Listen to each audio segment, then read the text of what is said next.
Hello, and welcome to Stop Now, a social experiment enterprise where we stop, listen, and share. Welcome back to our talk show, everyone. I am one of your hosts, Nate, and it is so good to be back with you all after taking a bit of a vacation, a bit of a break. JK said I could go and hang out on the beach for a couple of weeks, but it is good to be back, and it is very good to be back with our special guest this week. But before we introduce our special guest, again, I said it's been a couple weeks, and so I have to introduce the man behind the mask, the voice of the voiceless, my friend JK. JK, how are you? It seems like it's been a long time, even though it's only been a couple weeks since we've spoken, my friend. So, yeah, welcome back, Nate. Again, I thought we lost you. It's been so long, and this is even going to be much more longer because I thought like we are going to shut down and nobody is going to lead this anymore. But luckily, we are being the fort is being held by like Amar and also Mhm. the guest who's here right now, who has been doing excellent work in the field of anti-human trafficking, and they are passionate about fighting for this cause, and they have been doing it longer than what we have been doing it. So we are Mm. trying to talk through and learn more from them and address those issues. Let's go with that, if you agree. I definitely agree, my friend. And as you mentioned, you and Amara and the team have been doing a great job here. But we are excited to talk to our guest this week, who, as you mentioned, JK, has been in this fight for a very long time. So it is my pleasure to bring to the show and bring to all of you watching Manoj. Manoj, how are you today, sir? I'm doing well, Ned. It is good to talk to you. It is good to finally meet you. And I guess, as JK mentioned, Manoj, you have been very active in fighting human trafficking, fighting this modern day slavery. Can you kind of tell the audience a little bit about yourself and your background and how you got into this? See, before 2004, I didn't know also about the human trafficking. When I used to go to the near red light area, when I have seen the many girls were standing and they are luring the customer. So I thought Mm, they are doing means on their wheel.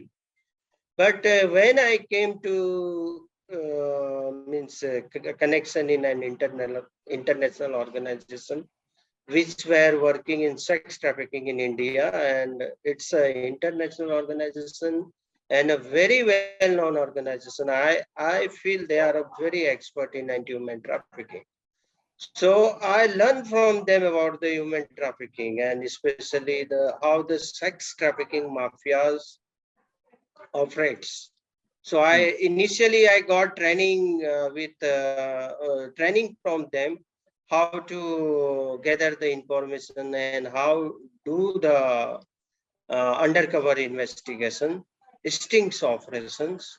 So after that, my career started, and I also getting much about the sex trafficking and human trafficking. After that, I got opportunities to work with many international organizations, also national organizations, which were working in India. mm, So I got opportunity to lead the many big operation where at the time we rescued around 50, 56 mm. peoples.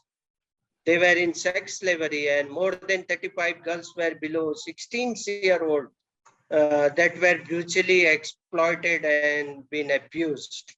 Mhm. So after the lockdown, from 2019, I am working as a freelancer, and I'm waiting to get opportunity where I have the long-term association that care about the human trafficking and has the vision to decimate it. Mhm. And I think one of the things we always talk about when we bring up this subject, Manoj, is there's so many aspects to this problem that need to be fixed. You know, you have the side of the supply, and then you have the demand side. You know, when you're talking about trafficking, particularly when we're talking about these young folks. And so, what are some things you think we can do? What are some solutions you've thought of that we can do to help end this issue? See, if you observe the human trafficking sector, so you will Hmm. find it's a organized crime where Mm. many people are involved for the profits. And simultaneously, if you look at human trafficking sector, that also I will say that it's a organized sector. The organized sector which is established, they don't want to they don't want to make union with a startup organization, with Hmm. the grassroots level organization. Everyone are talking about the end human trafficking, but no one knows how to end human trafficking. As per my life experience, I'm working past 2 decades in this field. I will say surely it is impossible to end human trafficking, but Hmm. I'm sure it is possible to decimate it. And that can only be done when you have a union, when you have a vision, when you have people that want to be changed. Then only you can prevent the human trafficking from your regions. And do you think there are some things that governments could be doing better, whether we're talking about America or India or wherever? Are there things the government can be doing better to help, if not stop human trafficking, at least lessen the effects? See, I don't know much about the word because I'm working in India, so I will talk about the India. Hmm. But as I'm working in this anti-human trafficking field, so I have a connection, international connection also. From them, I know about the human trafficking, how human trafficking going in their areas. But in India, if I'm talking about the India, so everyone knows the without corruption, it is not possible to means run any crime. So Hmm. there are government schemes also are very good, and government also want to sort out this issue, but they are also somehow they have also the means weaknesses everywhere. Government can't go and act. Hmm. So as a civil society, we have also responsibility to means aware people and educate people about the human trafficking. And I feel if corruption is there, then honesty also is there. So some officers are good who are aware about this heinous crime, and they want to decimate it. So whenever we approach them, we get very good support from them. Also, I have personal experience when we indicate the government stakeholders the things are going wrong. So they want to try to sort out the issues. So we can't do blame government. Hmm. It's everyone's responsibility. Yeah, I think you're right about that, Manoj. It's the government, it's businesses, because we do see a lot of businesses that benefit from human trafficking and labor trafficking. It's, everyday people, people like you, people like me, people like JK, who can use our voice to bring awareness to these issues. Can you tell us a little bit about something like you said, you spent over 2 decades in this field. Can you tell us some of the stories, some of the lives that you've seen changed, over the course of those 2 decades? See, it is true that I'm working in this sector from 2 decades, but I'm very also ashamed that I didn't have find any changes. Mm, Even every year I am seeing the numbers are increasing, and I am hearing people are trafficked, people are exploited. So hmm, somehow we are lacking. Why? I feel this is the organized crime, and you can't decimate it alone until you hmm, have a union.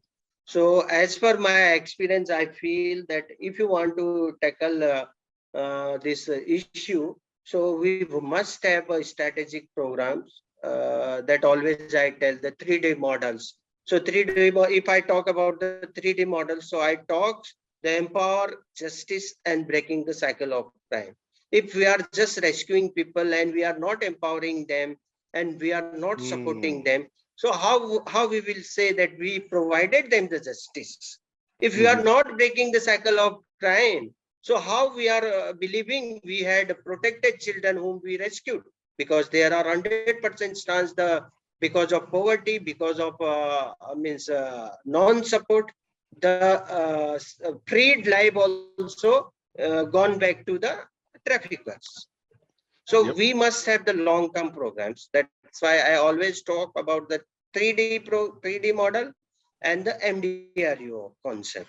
So, and if I talk about the MDRU concept, so I will spell that the multidisciplinary unit, which will Mm. have every talents, like you can say the life experience, survivor, grassroots workers, policy makers, and the law officers.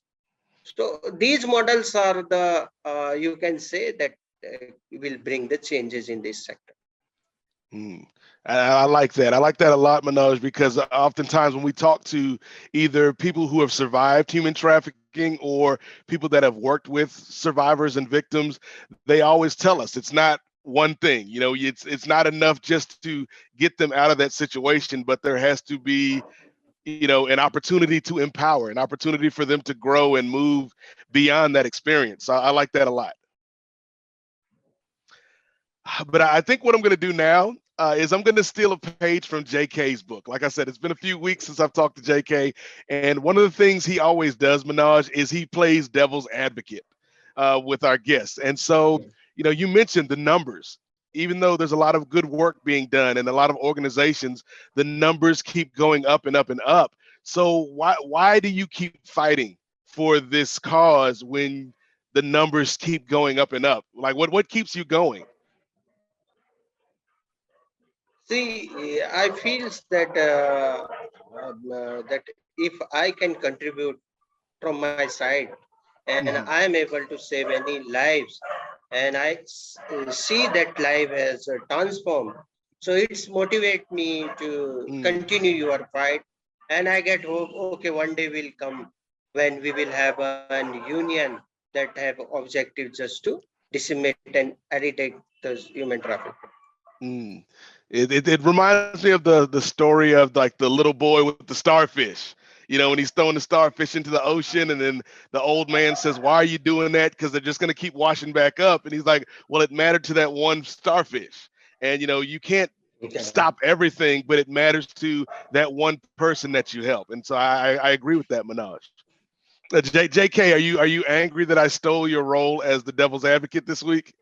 Yes, Nate, I was going to say that, and you, I don't know what more to ask, right? Again, Manoj, uh, it's great like when people think of these things, right? So to stop human trafficking, and you yourself said like it's an impossible mission.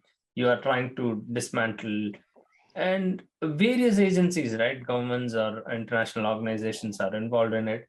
Everybody is doing it in silo, right? Why we, even in our modern day, like with so much technology and uh, access to everything, to everyone, we are not able to, we are still struggling to fight these basic things, right?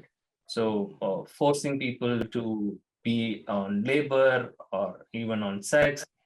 uh, Again, uh, personally, right? I'm asking personally, why did you choose this, right? So is this like a fantasy that you want to be a hero and saving people's life? And don't you have dreams, right? Making big, because it's a billions of dollars are involved in it, right? The money is the one that makes people to do these crazy things. And we cannot stop, we know that, but still we are going to try. But what made you to decide? What was that impact, right? Is there like any personal connection or anything that triggered you to decide, okay, I am going to take this path? And working on this field for 20 years, that's amazing. I can't even think of. we just started in few years, like I got bored, right? What the heck am I doing here? We are not creating any impact. We are not saving anything. So on that standpoint, I am asking you this question. Why did you choose this field? And how do you survive on this, right? Do you don't have dreams to make big money, or is that what you are saying? That is also a very good question, and I will say the smart question. And when I was means in my initially days, and I'm working in this sector, so I used to go to the red light areas and meet the criminals. Also, though I used to meet the private escort service criminals. So and after few days, I got fed up. So what I am doing and where I am spoiling my futures. Mm. So one day when I was in operation, that we got information about a girl had been kidnapped and forcibly put into prostitution, and she want to come out from that house. So it was in a notorious area in Mumbai. It's called Kamatipura. It's very famous red light area. So we tried thrice and we didn't find the girl whom we wanted to rescue. So the officer, because we don't have the authority to conduct any rescue operation, we always has to go with the authority and we have to assist them. So the concerned officer also was the fed up, and he was that saying that thrice we tried, but I feel the information is wrong. So I requested for the fourth time, sir. My intuition is saying the girl is in inside. So let's take one more chance. So he Mm. was saying no. So we had check every means corner of that house, and you can say the capability is where they hide the girls during the police operations and any rescue operation. So the fourth attempt, we found that girl. That girl was under a captivity, which has the means way from the temple. They created a small temple inside the brothel. And if you are in particularly in India, so we have a very that emotional about our religious. So we Mm. don't touch the temples, and if any religious symbols are there, so what we did, and we removed that small temple, and we found a hiding place where. So we found that Wow. girls were in a small captivity, and along with her, we found another minor. So she caught the officer feet, and she said, "Today I found that God is there." So that time, Mm. means I touched my heart. So got to know that. People can be treated like slaves.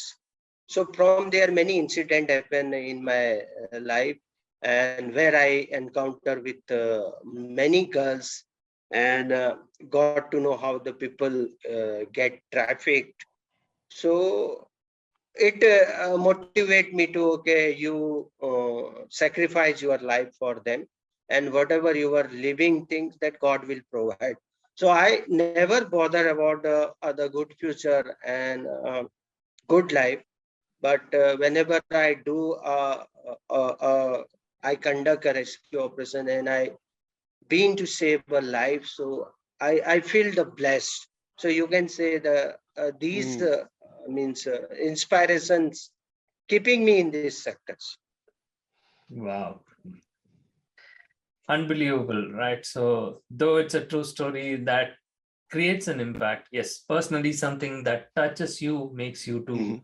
uh, run along in that direction. And uh, kudos to you. And really, I don't know what to say. Go ahead, Nate.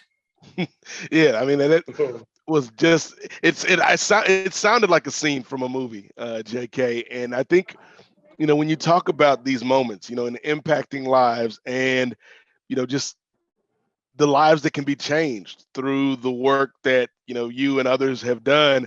One of the things that always comes to my mind, and the question I want to ask you is, if there's somebody out there that might be watching, this episode and watching you tell your story, Manoj, what would you say to them if they're like, how can I help? What can I do in my community, in my neighborhood? How can I help fight against human trafficking? See, I used to go every day to field, and I meet the criminals and informers that already I have explained. And according to means today's scenario, I feel that after 50 years, people will traffic for the organs. How we are seeing now the bonded labor, practice labor, and many forms of trafficking. Mhm. The future trafficking will be for the organ. Now that means demand of the organs. And currently, a new things I have seen in India, with government and police officer also unaware about the surrogacy. The young girls are trafficking for the surrogacy. So they don't put them in any illegal activities. They keep those girls in a very good societies, and they provide very good livings. But just they have to birth a child every year. They have to birth this child. So I appeal that as a human being, we have humanity in our heart. So we as a human being also, we have responsibility to save the human beings, because Mhm. who is selling human beings? Human only selling the human beings. That also is just for profits. So I appeal people to whatever contribution you can do to change your society, to change the world, you do. Mhm. That can be, you can educate people, you can aware the people, and you can help whatever means you feel you can help. Mhm. So you do that. I was just gonna say real quick, JK. Like Manaj said earlier, to anybody out there watching, you know, it might seem small and the problem seems so big, but if you do the little bit that you can, somebody's life can be helped. Yeah, absolutely. Yeah. Again, Manoj, my question to you is, right, again, we are being reminded, I don't know, we all know that or not. I just recently heard a tweet or news from somewhere, like the information came in, that it's not a proud moment, but India overtook China in terms of being the most populous country, right? So it is the number one populated country in the world as of today, or even a few weeks before. Being said, it comes with huge problems, right? So, for you as such, the struggle to fight these crimes, you need support of various agencies. And I don't know anything about the Indian government or the state governments, the politics involved in it, because the development agenda is the primary thing, right? So, and how does the justice system work, right? So, is the perpetrators or is the criminals are being punished, or how do you think that like this can be solved, right? What is your struggle in terms of you faced uh, the challenges in terms of the policing or the policy wise, or even the government actions?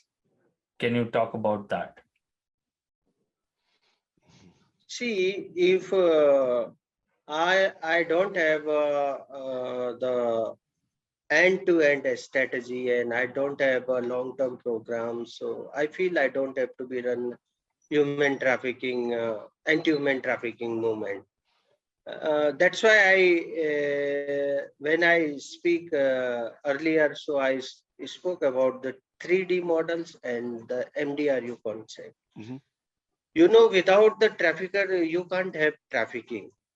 So if you are not punishing the traffickers, so you don't think that you are going to make change. So we have to be run similar program, that we are awareing people also, and we are educating people also. So we have to be intervene the thing where people are slaves, rescue them, empower them, support them, and assist the prosecutions for justice to them. When the justice, if I am talking about the justice, so I have to be talk about the empower also, and I have to talk about the breaking the cycle of crime. If simultaneously both I am working, so I can say I am running a model which definitely will bring the change. So if you go about the government sector, so we can't blame them also. The sector is, structure like that, that they don't have proper investigations, and they are means load. They have load so much of other responsibilities about the law and orders, about the security of VIP. So they don't involve and they don't concentrate on investigation. That's why you will find the conviction rates are very low. And if we talk about the human trafficking, so we have to talk about the organized crime also. The human trafficking is an organized crime which takes everyone. The everyone has the share, from the small government stake to the politicians. So the criminal networks manage to everyone. That's why they are able to run their empire. Because and they in India, if I'm talking about the India, they in India also have a very loopholes in policies and in laws. If any that prosecution finds any loopholes in these depends find any loophole in their investigation and in their cases, so they easily means able to release their criminal. So these are the loophole, and we that's why I told earlier that we can't blame the government also. We have to support also governments. Well, and you talk about the traffickers need to face more punishment. I also think, at least here in America, Manoj, there are a lot of corporations that will use Correct. traffic labor, and they are not being held accountable and held responsible. I think that's another part that needs to be addressed. Sure. See, if I call, if you are talking about the USA, so I really appreciate the US government and the US societies. If you research, and you will find the contribution of huge contribution of the US citizens in anti-trafficking movement, and the things are good also, and this the problem is not about the India. It's a global problem. Yes. And we are talking and in every social media sector you will find a topic about the human trafficking. So day before yesterday on 18 to 28 there were international conference that was organized about the OSCE, and from many countries delegates came, and they talk about the human trafficking, and they talk about the issues.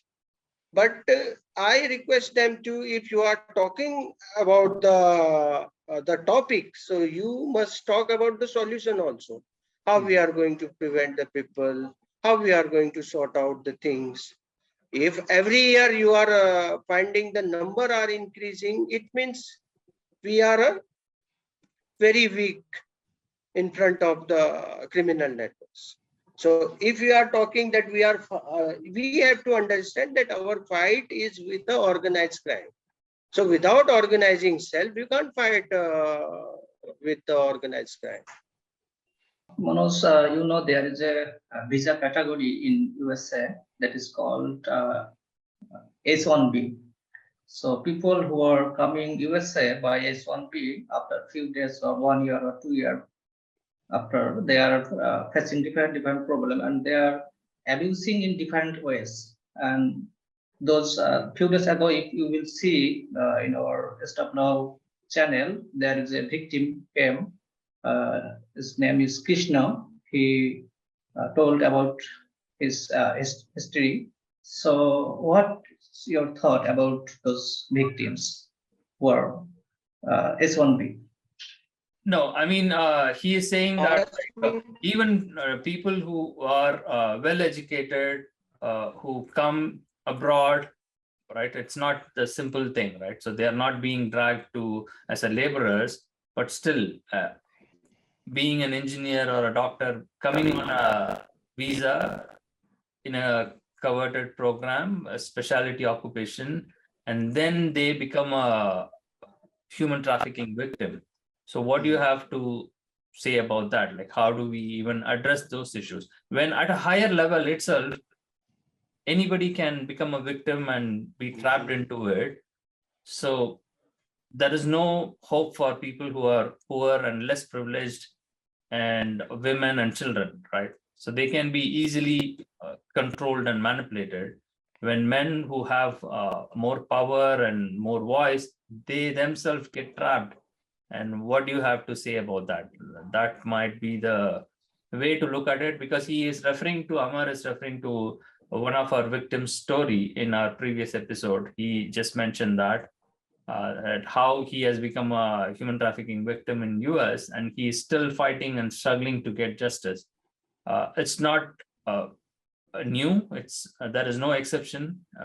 In any country, even if it's an advanced modern country, they claim they are the greatest country in the world. They do treat people like that. So let's focus on what is your future strategy, right? What is your vision? And do you work in silo with different organization as an independent consultant, or do you have an organization? What is your future plans?